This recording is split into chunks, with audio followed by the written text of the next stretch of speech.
But I think the best buy is silver. And, it's like turning back the clock. It is a gift. So load up on silver and, do that as soon as you can. You will not regret it. I think there's very little downside, again, $30, but the upside is enormous.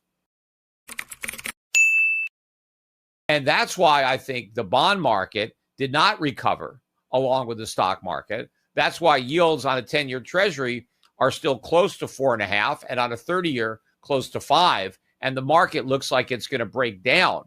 And even if the Fed comes in with some rate cuts later in the year, that's not going to bring down long-term rates. If anything, that will push them even higher because you have a movement out of U.S. dollars and out of U.S. treasuries. And I think that by calling attention to the problems with our trade imbalances and threatening the world with these high tariffs, I think this is a bigger, wake-up call to foreign holders of dollars, to our trading partners that have large surpluses with the United States and who have been investing those surpluses in U.S. treasuries and mortgage-backed securities and other U.S. dollar-denominated assets, that they are at risk because the United States doesn't like this. We somehow view this as being the world ripping us off, taking advantage of us. And Trump is determined to do something about these massive imbalances, which in and of themselves are not the problem. They are the consequence of the problem. And the only way to solve or get rid of the consequences is to actually solve the problem. But what Trump was looking at doing was covering up the symptoms and blaming our trading partners for a problem that we created. But I think this is the type of wake-up call that Biden sent when he put the sanctions on Russia. He let foreign central banks know and foreign governments know that it's dangerous to hold a lot of U.S. dollar reserves because we could sanction you if we don't like what you're doing. Well, now we've told them again that it's dangerous because we don't like you accumulating dollars because we're going to retaliate with tariffs, or who knows, we may even selectively default on debt held by foreigners because you've accumulated this debt unfairly. You've taken advantage of the United States. You've ripped off the United States. And so I think the de-dollarization trend that began under Biden is going to accelerate under Trump. And in fact, if we're not going to have very high tariffs, if we're just going to have low tariffs that will fill the government coffers with some extra tariff revenue, not nearly enough to offset the enormity of the tax cuts in the big, beautiful bill, and also not enough to bring any manufacturing back to the United States because Americans will just pay the tariffs and they may consume a bit less because of the higher prices. But I think that the only way that we're going to have a significant reduction in our trade deficit is through a significant depreciation of the dollar, because that will act like a tariff, except without the benefit of the government getting any tax revenue. But if the dollar goes down dramatically, not just, a small decline, but if we have a big decline in the dollar, then all of our imports are going to be much more expensive, just as if there had been a tariff. And if our imports become a lot more expensive, well, Americans aren't going to buy as many imports. But what that means is that the dollars that we used to send abroad to pay for those imports are going to stay in the United States, bidding up consumer good prices. Because now, if we're not going to send our dollars to China or some other place, they're staying here. And what are Americans going to do? We're going to spend them. Well, so whatever we spend them on, the price is going to go up. We've benefited for the last several decades of exporting our inflation. But Trump has made it clear that that's no longer acceptable because that's foreigners taking advantage of us. So if we're going to have to keep our inflation, then we're going to see much bigger price increases than what we've been accustomed to over the years where we were exporting our inflation. But the other benefit that we're going to lose is those dollars are not going to be recycled back into the U.S. economy through the financial markets.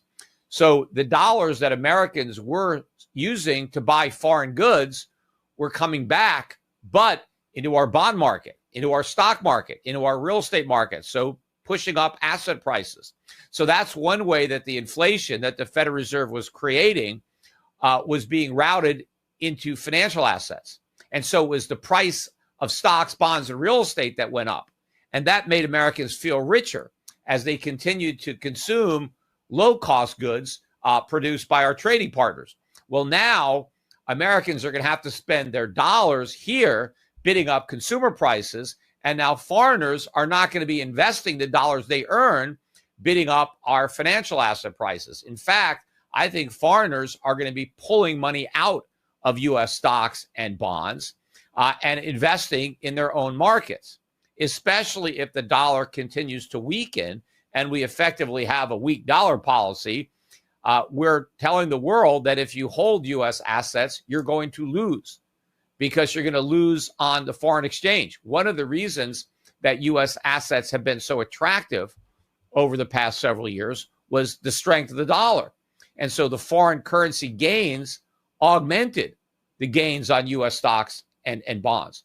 But now, with that reversing, the headwind of a weak dollar is going to subtract from the returns that foreigners might have on U.S. assets. And in fact, if U.S. assets start to fall, if the U.S. stock market goes into a bear market and stock prices go down, and at the same time the dollar is going down, then that augments the losses that international investors are suffering when they're measuring their returns in their own currency.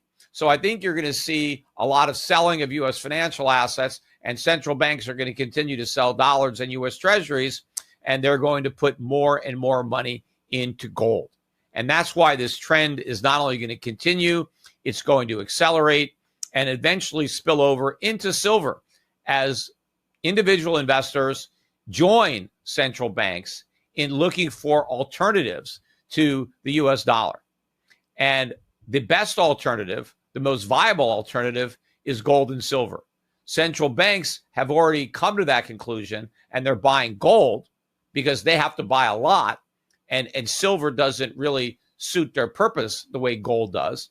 But individual investors, the customers of Schiff Gold, a lot of our customers, they can put money into silver. They don't have millions and millions of dollars or billions of dollars that they need to get rid of and convert to real money. If you're just talking about tens of thousands of dollars, well, you could easily take advantage of the low price in silver and convert your fiat currency into real money in the form of silver. Now, I wouldn't exclusively buy silver. I would also buy some gold, but don't forget about silver and don't think, hey, silver hasn't gone up, so it's never going to go up.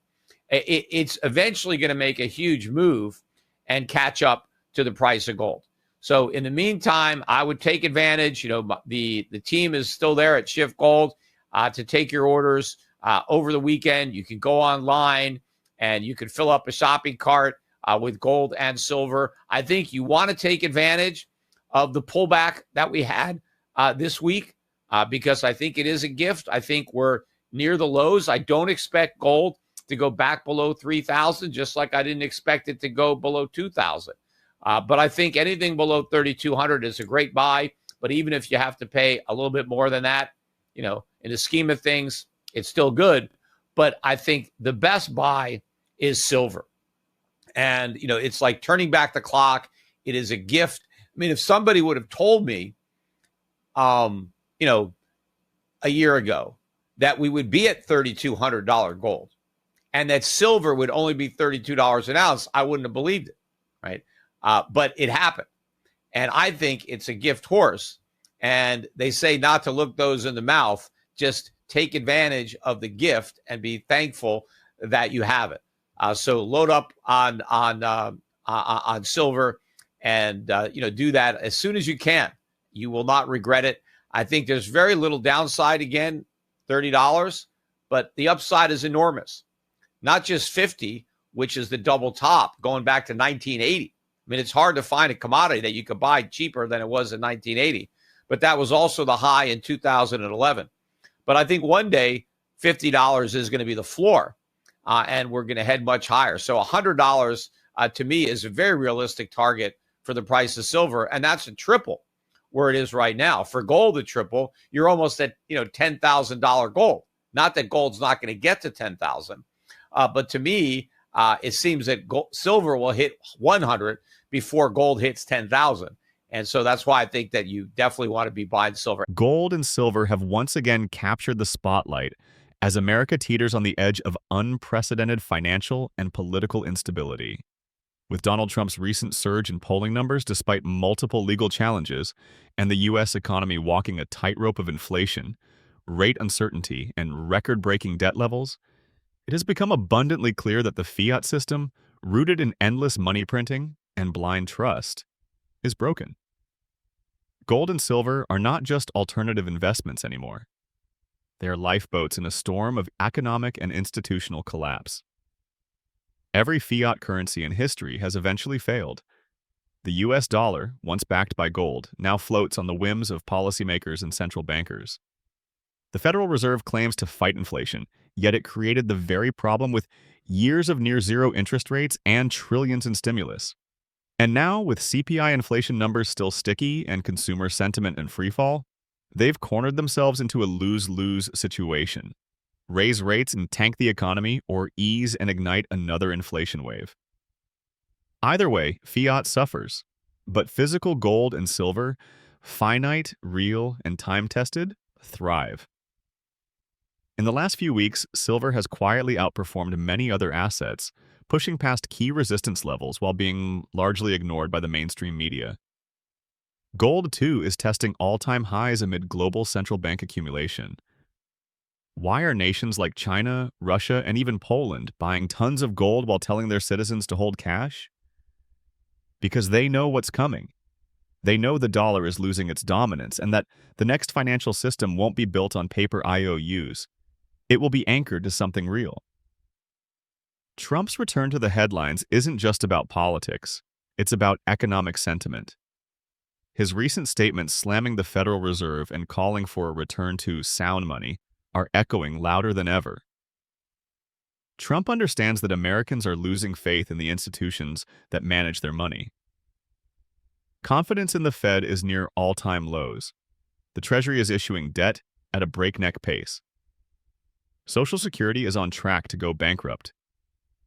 Meanwhile, the stock market continues to float on speculation, artificially supported by Fed jawboning and tech hype. But beneath the surface, cracks are forming, young investors are waking up. They're beginning to see the trap. Save in dollars, and you're guaranteed to lose purchasing power. Trust in stocks and crypto, and you're subject to manipulation and regulatory whims. The only assets with a 5,000-year track record of preserving wealth through every war, recession, and regime change are gold and silver. And right now, silver is arguably the most undervalued strategic asset on Earth. Not only is it a monetary metal, but it's also essential in solar panels, electric vehicles, and industrial applications. The supply is shrinking while demand is surging. This is not a speculative narrative. It's a supply chain reality. Meanwhile, America is sleepwalking into another debt crisis. With over $34 trillion in national debt and interest payments now rivaling military spending, the writing is on the wall. The government has no plan to pay it off. The only tool they have left is inflation. Silent theft through currency debasement. If you're holding dollars, you're the victim. Every printed dollar makes your savings weaker. Every stimulus check, every bailout, every new government program funded by the printing press, it's a transfer of your wealth to the state. Look at the banks. Regional banking stress has returned, and big names are warning of a new wave of collapses. If even one major institution falls, a domino effect could ensue. And with FDIC reserves under pressure and trust in banks declining, people are beginning to ask serious questions. What happens to my savings if the system locks up? If you can't hold it, you don't own it, and that's why physical metals are making a comeback. Gold and silver require no counterparty. They cannot be hacked, frozen, or inflated away. They don't rely on government promises or Wall Street gymnastics. In times of war, regime change, or collapse, like the world is inching toward now, they are the final fallback. Just this week, Trump warned that America is closer than ever to losing the dollar as the world reserve currency. That's not alarmism, it's fact. The BRICS nations are actively developing a gold-backed trading currency, and the world is watching. The petrodollar era is ending, and with it, the dollar's dominance. Gold and silver will outlive fiat. They have outlived every empire that thought it could print its way to prosperity, and they will outlive this one too.